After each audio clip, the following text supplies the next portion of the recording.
प्रिय छात्रों नमस्कार। एनसीईआरटी गणित कक्षा 11वीं में आपका स्वागत है। इसी क्रम में आज हम प्रश्नावली 5A का प्रश्न क्रमांक 8 ले रहे हैं, जिसमें हमें दिया गया है सरल कीजिए। ऐसा ही प्रश्न हम 7 बार कर चुके हैं। प्रश्न क्रमांक 7 भी हम बिल्कुल ऐसा ही कर चुके हैं। आपको बस ध्यान से देखना है, बिल्कुल ही इजी क्वेश्चन है, आपको खाली ध्यान से देखना है। तो इसमें हमारा दिया गया है 3 under root minus 16 minus 2 under root minus 9 plus 4 under root minus 36, ये हमें दिया गया है। तो सबसे पहले आपको हल लिख लेना है।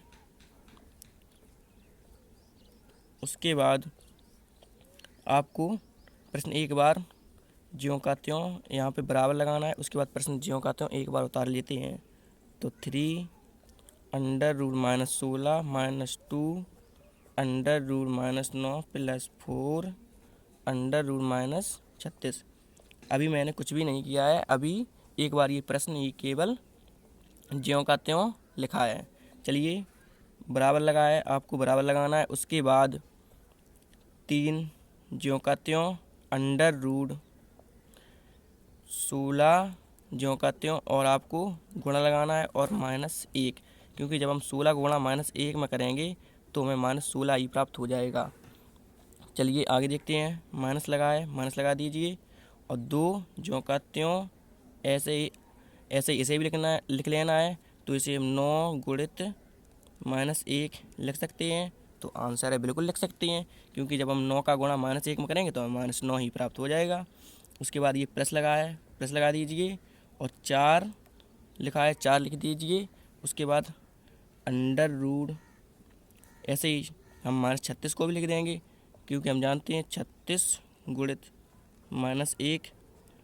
अब हम जब 36 का गुणा -1 में करेंगे तो हमें -36 ही प्राप्त हो जाएगा। चलिए, बराबर लगाया, आपको बराबर लगा देना है। उसके बाद ये 3 ज्यों का त्यों अंडर रूट 16 ज्यों का त्यों गुणा लगा है, गुणा लगा दीजिए। उसके बाद हम लोग -1 का मान तो जानते ही हैं। तो -1 का मान तो हमें पता ही है। तो -1 का मान कितना होता है? तो आंसर है i²। और अगर यहाँ पे केवल 1 होता तो उसका मान होता i पे पावर 4। तो हम i² का मान -1 जानते ही हैं, तो हमें -1 का मान कितना रखना है? तो आंसर है i²। तो हमें i² लिख लेना है और ये माइनस लगा है, माइनस लगा दीजिए। उसके बाद 2 लिखा है, 2 लिख दीजिए और अंडर रूट अब ऐसे ही इसमें करना है 9 ज्यों का त्यों गुणा लगा है, गुणा लगा दीजिए। उसके बाद -1 का मान i² लिख देना है और ये प्लस लगा है, प्लस लगा दीजिए और 4 ज्यों का त्यों अंडर रूट अब इसे भी लिख देना है 36 ज्यों का त्यों और गुणा लगा है, गुणा लगा दीजिए। और हम -1 का मान जान चुके हैं, तो बताइए कितना होता है? तो आंसर है i²। अब आपको बराबर लगा है, बराबर लगा देना है। उसके बाद 3 लिखा है, 3 लिख दीजिए अंडर रूट ज्यों का त्यों। अब इसे हम 4 गुणित 4 लिख सकते हैं, तो आंसर बिल्कुल लिख सकते हैं, क्योंकि हम जब 4 का गुणा 4 में करेंगे तो हमें 16 प्राप्त हो जाएगा। और ये वाला गुणा ज्यों का त्यों, और इसे भी हम लिख सकते हैं i² है, तो इसे भी हम तोड़ के 2 भागों में लिख सकते हैं। तो i गुणित i लिख देंगे।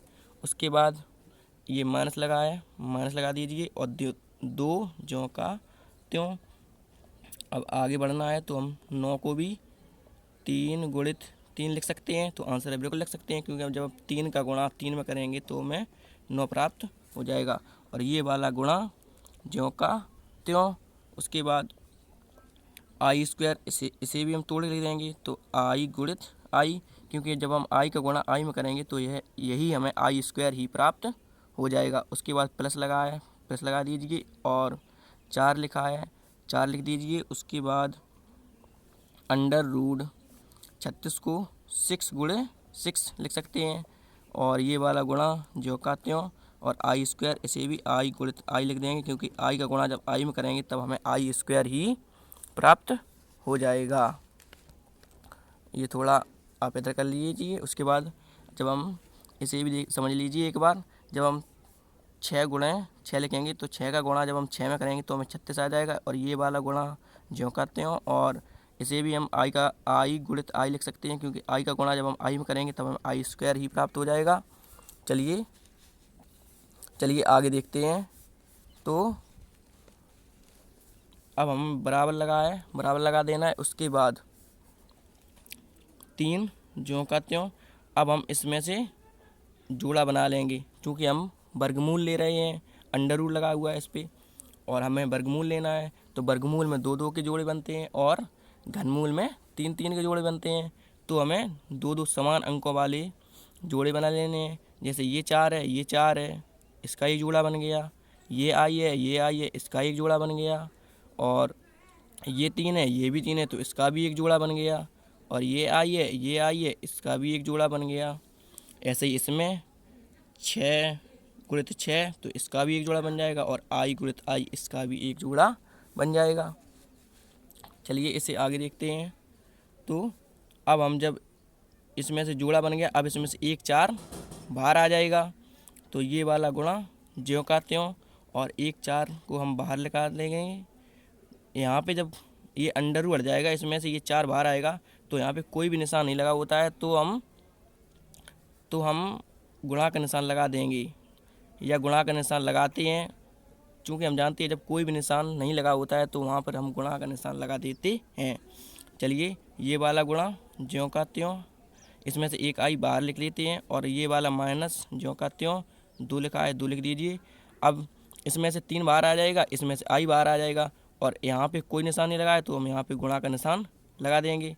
चलिए गुणित 3, और ये वाला गुणा ज्यों का त्यों, और आई इसमें से 1 बाहर आ जाएगा, प्लस लगा है, प्लस लगा दीजिए। उसके बाद ये वाला 4 ज्यों का त्यों। अब यहाँ पे कोई निशान नहीं लगेगा, जब इसमें से ये 6 बाहर आ जाएगा और आई भी बाहर आ जाएगा, क्योंकि ये दोनों जोड़े में हैं। जब ये बाहर आ जाएंगे, जब ये दोनों बाहर आ जाएंगे, उसके बाद यहाँ पे कोई निशान नहीं लगा होता है तो हम गुणा का निशान लगाएंगे, और 6 ज्यों का त्यों, और इसका ये वाला गुणा ज्यों का त्यों, और इसमें से 1 आई बाहर आ जाएगा, ज्यों का त्यों। चलिए इसे आगे देखते हैं। तो बराबर लगाया, आपको बराबर लगा देना है। उसके बाद जब हम इसका गुणा करेंगे 4 3 12, और 12 का गुणा जब हम आई में करेंगे तब हमें 12 आई ही प्राप्त हो जाएगा। ये माइनस ज्यों का त्यों। और अब हम जब 3 का गुणा 2 में करेंगे तो 3 दूनी 6, और 6 हो जाएंगे, और ये गुणा में है तो 3 दूनी 6, और जब हम 6 का गुणा आई में करेंगे तो हमें 6 आई ही प्राप्त होगा। ये वाला प्लस ज्यों का त्यों। उसके बाद हमें देखना है आगे, जब 6 का गुणा 4 में करेंगे तो 6 चौके 24, और 24 का गुणा आई में करेंगे, क्योंकि ये गुणा का निशान लगा हुआ है। 6 चौके 24, और 24 का गुणा हमें आई में करना है, तो 24 आई ही प्राप्त होगा। अब इसे आपको आगे देखना है। तो उसके बाद जब हम 12, अब ये चाहे तो इसे आप पहले जोड़ सकते हैं, या आप पहले घटाएंगे, कुछ भी आप कर दीजिए। तो चलिए हम इसे पहले घटा देते हैं। 12 में से 6 गई तो 6 आई बचेगा। ये वाला प्लस ज्यों का त्यों, और ये 24 ज्यों के त्यों। उसके बाद आई लगा है, आई लिख दीजिए। अब इसमें भी आई है, इसमें भी आई है, ये आसानी से ऐड हो जाएंगे, तो हम इन्हें जोड़ देते हैं।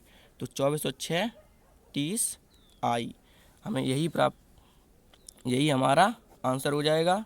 और 24 और 6 30 आई, हमें यही प्राप्त होता है, यही हमारा आंसर हो जाएगा। तो आशा करता हूँ कि यही प्रश्न आपको अच्छे से समझ में आ गया होगा। तो इसी क्रम में अब हम अगला प्रश्न सॉल्व करेंगे। Thank you.